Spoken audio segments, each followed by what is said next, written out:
బట్టతలతో బాధపడుతున్నారా? ఆధునితనమైన పద్ధతిలో hair transplantation చేయబడును. Face clinic, Hyderabad. అంటే మీరు చెప్పింది కరెక్ట్ అయితే ఇప్పుడు హిందూ ధర్మం మీద పోరాడుతుంది తెలంగాణలో ముఖ్యంగా మగవాళ్ళలో అయితే మీ పేరు గట్టిగా వినిపిస్తుంది. మా కోంపల్లి మాధవీలత గారు మీరు చెప్పింది 100% నిజం. ప్రజల్లో మార్పు వచ్చింది, ఆర్మూరు ప్రజల్లాగా ఇక్కడ కూడా మార్పు వస్తుంది అంటే ఓవైసీ మీద మాధవీలత గారు గెలిచే అవకాశం ఉందా? రాజకీయం అనేది గెలిపోవటం ఆటండి, ధర్మం అనేది నా చావు బతుకుల పోరాటం. ఆ పోరాటం చూసినప్పుడు ఏమనిపించింది మీకు? ఇప్పుడు మీరు మాట్లాడేది వ్యక్తిగతంగా మాట్లాడుతున్నారు. మాధవీలత లాంటి వాళ్ళు గెలవాలని కోరుకోవాలా? వ్యక్తిగతంగా నేను మాట్లాడలేదు. నేను చెప్తుంది ప్రజల్లో మార్పు రావాలి, వచ్చింది అన్నారు కాబట్టి చెప్తున్నారు. రావాలి అంటే చెప్తున్నాను, కాంగ్రెస్ పట్ల మారాలి మీరు. కాంగ్రెస్ మన హిందువుల శత్రువుల పార్టీ, హిందూయిజంని అసహించుకునే పార్టీ. నేను చెప్పిందంత అబద్ధమైతే మీరు చెప్పండి. నైరు మన హైదరాబాద్ విముక్తికి ఇష్టపడలేదు అంటే క్లియర్ చెప్తున్నాను కదా నేను. సర్దార్ వల్లభాయ్ పటేల్ గారు నేను రాజీనామా చేస్తానంటేనే ఒప్పుకున్నాడు ఆపరేషన్ పోలో. అవును, आप हैदराबाद करो, कश्मीर को मेरे को छोड़ो अన్నాడు. कश्मीर छोड़ के क्या किया आज नेहरू जी ने? कश्मीर उसका हाथ में छोड़ा, अभी तक जलते रहे आखिर में लाखों हिंदू लोग मरते गए. ये हमारा जो कांग्रेस का गांधी फ्యామిలీ और గాంధీలో అదొక సబ్జెక్ట్కి వెళ్ళిపోతాం. మళ్ళీ అదొక నెహ్రూలు అవుతారు, గాంధీలు అవుతారు, నెహ్రూలు అవుతారు. కాబట్టి కాంగ్రెస్ పార్టీ ఉంటే ఈ దేశ వినాశనం తప్ప హిందువుల కన్నీళ్లకు ఈ కాంగ్రెసే ప్రథమ కారణం. కాబట్టి ఈ దేశంలోని హిందువులు, ఈ ప్రపంచవ్యాప్తంగా హిందువులు, నేను మాట ఏదైనా తప్పు మాట్లాడుంటే చరిత్ర తెలుసుకోండి. నేను చెప్పింది నిజమా అబద్ధమా? లక్షలాది డాక్యుమెంట్స్ ఇస్తాం మీకు, లక్షల డాక్యుమెంట్స్. మూడోసారి అధికారంలోకి రావడం ఖాయం అంటారు బీజేపీ.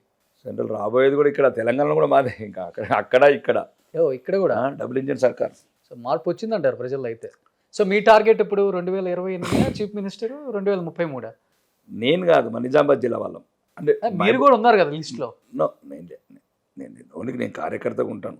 నెక్స్ట్ టైం కూడా పోటీ చేస్తానో చేయనో తెలియదు, కానీ కార్యకర్తగా ఉంటాను.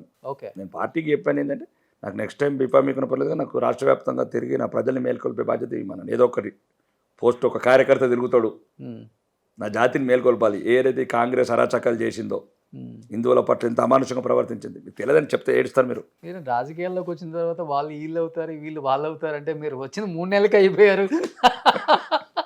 అలాని కాదు కానీ ఒక జరిగిన పరిణామాలు చెప్పి ఫ్యూచర్లో జరగకుండా అదే చెప్తున్నాను. ఫర్ ఎగ్జాంపుల్ రజాకర్ సినిమా గతం అన్నారు, గతం కాదు భవిష్యత్ అని చెప్పాను. 200%. అదే తప్పేం లేదు. ఎందుకంటే నేను చెప్పాను ది సైలెన్స్ చెనికోడ్ ఆఫ్ హైదరాబాద్ అన్నారు.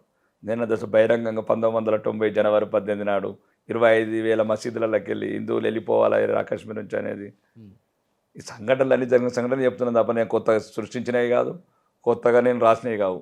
ఈ చరిత్ర అంతా లిఖించబడ్డది. ఇక దారుణంగా ఉన్నది కాంగ్రెస్ చరిత్ర. చెప్పాలంటే కొన్ని వేల మంది సాధువులను చంపారు ఇందిరాగాంధీ గారు ఉన్నప్పుడు, రాజీవ్ గాంధీ గారు సపోర్ట్ ఉన్న గవర్నమెంట్ ఉన్నప్పుడు,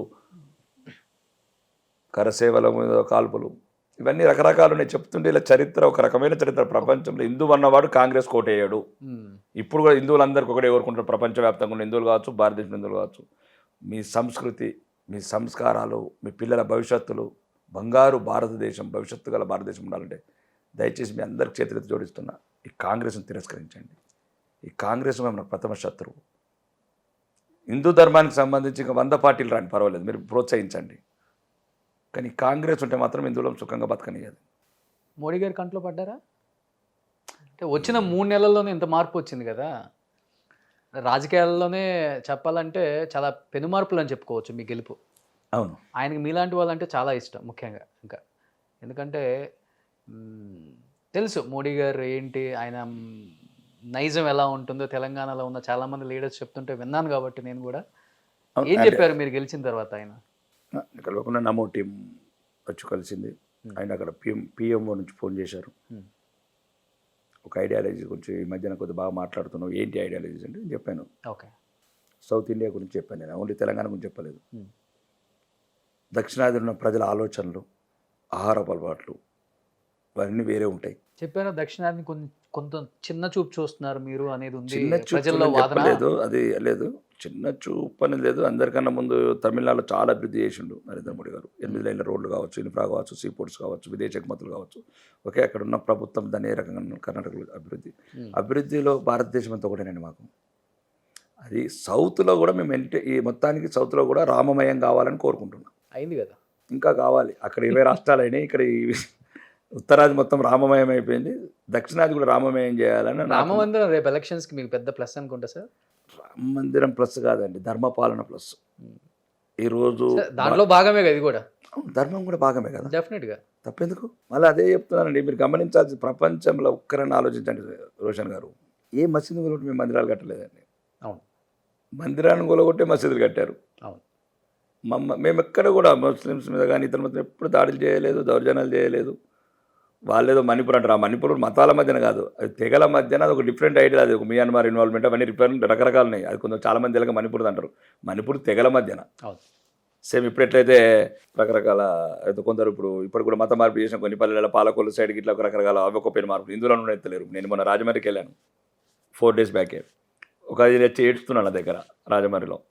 పెద్ద ఆయన ఉన్నట్టున్నాడు, గుడి సెంటర్లో ఆపేశారట క్రిస్టియన్స్.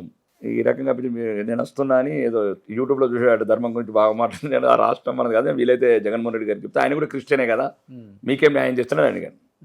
జగన్మోహన్ రెడ్డి కూడా క్రిస్టియనే కదా, వాళ్ళ నాన్న క్రిస్టియనే, వైఎస్ రాజశేఖర రెడ్డి గారు, వాళ్ళ తాత క్రిస్టియనే, వాళ్ళ ముత్తాత క్రిస్టియనే. మరి వాళ్ళు క్రిస్టియన్ సపోర్ట్ చేయకపోతే మీకు ఎట్లా చేస్తారని నేను అడిగాను. అతను అన్నాడు పల్లకొల్లు పక్కన కొవ్వూరు పక్కన ఏదో మందిరం సెంటర్లో వచ్చి క్రిస్టియన్స్ అంతా మేజర్ క్రిస్టియన్స్ కన్వర్ట్ అయ్యారట, ఆపేశారట. దాన్ని ఎట్లా చేయాలంటే ఇప్పుడు నేను తెలంగాణ శాసనసభ్యుని, ఇక్కడ శాసనసభ్యుని కాదు, గవర్నమెంట్ కూడా ప్రభుత్వానికి క్రిస్టియన్ ఉన్నాడు కాబట్టి క్రిస్టియన్ వైపే ఉంటాడు, దాన్ని ఏం చేయలేం కదా. ప్రచారం చేస్తున్నారు ఆంధ్రాలో మీరు కూడా. ఆ పార్టీ ఆదేశిస్తే చెప్పాను కదా, కాశ్మీర్ కూడా పోతాను. అప్పుడే నా ఫస్ట్ ఇంటర్వ్యూలో చెప్పాను, ఇప్పుడు కాదు. పార్టీ ఆదేశిస్తే ఏమనిపించింది? ఆంధ్ర వెళ్ళొచ్చారనుకుంటే ఈ మధ్య. అవును, ఆంధ్రలో కొద్దిగా ధర్మం ప్రమాదంలో పడ్డదని అందరికి అర్థమైంది. ఎందుకంటే ఇక్కడ ఉన్న ప్రభుత్వం ఉంటే నాండాను ఇది కూడా ఏదో పోలాండో అయ్యేటట్లది, మందిరాలకు బదులు చర్చలే కనబట్టి ప్రతి వీధిలో చర్చలే అయిపోయినాయి.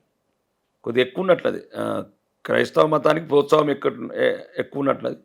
నిజంగా కూడా ఇదంతా మీరు అందరు ఇన్స్టెంట్గా జరగట్లేదు. ఇది ఎక్కడి నుంచి ప్రపంచంలో హిందూ ధర్మాన్ని చంపితేనే ప్రపంచ శాంతి అల్లకల్లోలం అవుతుంది. మీరు అంటే దాన్ని మనం తప్పుగా కూడా అనుకోకూడదు కదా సార్, ఎందుకంటే ఎవరు మతాన్ని వాళ్ళు పెంచుకోవాలనే చూస్తారు. తప్పలేదు, నేను అదే అంటున్నా. పెంచుకున్నప్పుడు నీకు కూడా తెలాల నువ్వు తగ్గుతున్నావు అని. తగ్గినప్పుడల్లా నువ్వు అపమానం పాలవుతున్నావు. నువ్వు మళ్ళీ మీకు చెప్పిన శాతం మీద ఇద్దరు మతస్థులను ఏమంటలేను. రక్షణ శాఖ మాజీ కార్యదర్శి పేరు చెప్తాను ఫోన్లో, అమెరికా రక్షణ శాఖ సెక్రటరీ, భారతదేశం దృఢంగా ఉంటేనే ప్రపంచం ప్రశాంతంగా ఉంటుంది అన్నాడు. మీరు గమనించాల్సి, ఒకవేళ నరేంద్ర మోడీ గారి నాయకత్వం ఈరోజు లేకపోతే 3వ ప్రపంచ యుద్ధం వచ్చేది. మీరు భారతదేశం గురించి ఆలోచిస్తున్నారు. ఆయన చేసిన దౌత్యం ప్రపంచంలో ఎవరు చేయలేదు ఇప్పటివరకు. ఒకవైపు ఇస్లామిక్ కంట్రీస్ని ఇజ్రాయెల్తో కలిపాడు, ఒకవైపు అణుయుద్ధంని ఆపాడు. నేను చెప్పలేదు, అని CNN మొన్న నేను చెప్పింది అమెరికన్ డిఫెన్స్ సెక్రటరీ చెప్పింది. ఇది భారతదేశం ఎంత దృఢంగా ఉంటే ప్రపంచ శాంతి ఉండాలంటే భారతదేశం దృఢంగా ఉండాలి. భారతదేశం దృఢంగా ఉండాలంటే హిందూ సమాజం జాగృతంగా ఉండాలి. ఇప్పుడు మీరు గమనించండి, ఇది జరుగుతూనే ఉంటాయి. ఇప్పుడు నేనున్నాను, ఎట్లా నాకు ఇతర మతస్థుల మీద కోపం లేదు. They're all my family. వాళ్ళు మమ్మల్ని అనుకునే చాలు. ఇప్పుడు మనం ఎవరు ఇంటర్వ్యూ అడిగారు, మీరు క్యాప్ పెడతారా అని అడిగారు. ఏది పెడతాను, అక్బరుద్దీన్ అసౌద్దీన్ బొట్టు పెట్టుకోమనండి, తప్పేముంది. మమ్మల్ని అడుగుతారు ఏంటండి హిందువులు అంటే. ప్రతి ఒక్క వీళ్ళ ఈ మీడియా కూడా చూడగలం, మేము యాంకర్స్ కూడా. ఇప్పుడు మీరు అన్నారు కదా, ఇప్పుడు నేను చర్చలకు ప్రేయర్ చేస్తాను, ఒకసారి దేవాలయం రమ్మనండి అలా. మీరు వాళ్ళని అడిగారు ఎందుకు ఇట్లా? మేము దేవుళ్ళందరూ ఒకటి అంటున్నాము, కాదు వాళ్ళు వేరే దేవుళ్ళు లేరు, మా దేవుడు ఒకటి అంటున్నారు, వాళ్ళని అడగారు ఎందుకు అట్లా? ఇప్పుడు నేను రెడీ ఉన్నానండి, చర్చ్కు పోయి ప్రేయర్ జీసస్ని యాక్సెప్ట్ చేసి మొక్కుతాను, వాళ్ళు మా దేవాలయంకి వస్తారా? నేను నారాయణమూర్తి అన్న ఒక మంచి మాట చెప్పాడు, ప్రపంచంలో హిందువులు ఒక్కళ్ళే అమాయకులని. దర్గాలకు మొక్కుతారు, అల్లాకు మొక్కుతారు, హిందూ ధర్మం అన్ని యాక్సెప్ట్ చేస్తారు. రైట్. నేను అదే ఇంత మంచి ధర్మాన్ని నిర్మూలించకండి అని కోరుకుంటున్నాను ఇతర మతస్థులకు. రైట్, మీరు అన్నది ఇదే. మీరేమన్నారు? అన్ని యాక్సెప్ట్ చేస్తారు. ప్రపంచంలో ఏ మతం లేదు ఇంత ధర్మ మతం. కర్మ సిద్ధాంతాన్ని నమ్మిన, ప్రపంచానికి శాంతిని ప్రబోధించిన నేల ఇది. గౌతమ బుద్ధుడు కావచ్చు, నలంద విశ్వవిద్యాలయం. దానికి అర్థం ఏంటంటే వాళ్ళు తక్కువ చేసి చూడరు ఏకులని కూడా. నేను ఏమంటున్నా అదే చెప్తున్నాను. చర్చికి వెళ్తారు, మసీద్కి వెళ్తారు, అన్ని దర్గాలు అన్నీ కదా, అన్ని వెళ్తారు. నేను అదే చెప్తున్నాను. కడప దర్గా ఉంది, ప్రతి ఒక్కళ్ళు సందేశిస్తారు. రజనీకాంత్, కమల్ హాసన్, ప్రతి ఒక్కళ్ళు. నేనేమంటున్నాను, నేను ఇదే అంటున్నాను. మేము ఎట్లయితే మిమ్మల్ని అందరినీ ప్రేమిస్తున్నాము, దయచేసి మమ్మల్ని నిర్మూలించకండి. ఇది ప్రేమగల జాతి, ప్రేమగల మతము, దైవత్వం ఉన్న దైవం ఇది. మీరు దైవాన్ని నిర్మూలించుకుంటున్నారు, దైవ సంభూతులైన హిందూ ధర్మాన్ని నిర్మూలిస్తున్నారని క్రిస్టియన్ సోదరులకు ముస్లిం సోదరులకు చెప్తున్నా. ఇదే నేను చెప్తున్నది, మీరు గమనించాలి. యాంకర్స్ కూడా క్రిస్టియానిటీకి చెప్పండి, క్రైస్తవులకు ఎట్లయితే హిందువులు మిమ్మల్ని మొక్కుతున్నారు, దయచేసి మీరు కూడా, మీరు ఆ మతం నుంచి మారిన వాళ్ళు, మీ పూర్వీకుల మతం ఇది ఇది ఇది రావాలి, వాళ్ళకి తెలియాలి. ఈ మతం వాళ్ళది, వాళ్ళ తాత ముత్తాతలది. మా పూర్వీకులు ఎవరైతే ఉన్నారో వాళ్ళ పూర్వీకులు ఒకటే కాబట్టి ఇంక వాళ్ళ మతమే కాదు ఇది. మీరు ద్వేషించకూరి మమ్మల్ని అంటున్నాం, మేము మిమ్మల్ని ప్రేమిస్తున్నాం, మీరు మాకు ఆ మామృద్యోతపు జయర్దేరే. మళ్ళీ ఒకటి మొత్తానికి కూడా మళ్ళీ ఇదేనండి, కొద్దిగా మా మంచి వాళ్ళ మధ్యన మళ్ళీ చిచ్చు పెడతారు కాంగ్రెస్ పార్టీ. ఏక్ దూసరే కందరు నఫరత్ బెలాతే. ఇప్పుడు రాహుల్ గాంధీ లాంటి వాళ్ళు అన్యాయమేమో కాశ్మీర్ పండితులకు జరిగింది, అంతకుల వైపు తిరుగుతాడు ఆయన. ఎట్లా ఆడుతున్నాడు? మొన్న పోయి ప్రియాంక గాంధీ గారు, రాహుల్ గాంధీ గారు ఐస్ కొండల ఐస్తో ఆడుకున్నారు. అలా పరిపాలన ఉన్నదా కాశ్మీర్? అట్లా బాంబులతో ఆడుకున్నారు. అని చూడాలి. రాహుల్ గాంధీ కూడా యాక్సెప్ట్ చేయాలి నరేంద్ర మోడీ నాయకత్వాన్ని. నేను కాక మొన్న సచిన్ టెండూల్కర్ పోయి రోడ్డు మీద క్రికెట్ ఆడుతున్నాడు. ఒకప్పుడు క్రికెట్ బ్యాట్ పెడితే చేతులు నరికేసారు. అవును. ఇదంతా అభివృద్ధిలో ఒక మార్పు, భద్రతలో ఒక మార్పు. మాట అంటే ఈట్కా జవాబ్ పత్తర్. చిన్న పొలం ఇష్యూ జరిగితే వెంటనే సర్జికల్ స్ట్రైక్. ఈట్కా జవాబ్ పత్తర్ సే దేతే. సుమన్ టీవీలో మీ పర్సనల్ అండ్ బిజినెస్ ప్రమోషన్స్ కోసం కింది నెంబర్కి కాంటాక్ట్ చేయండి.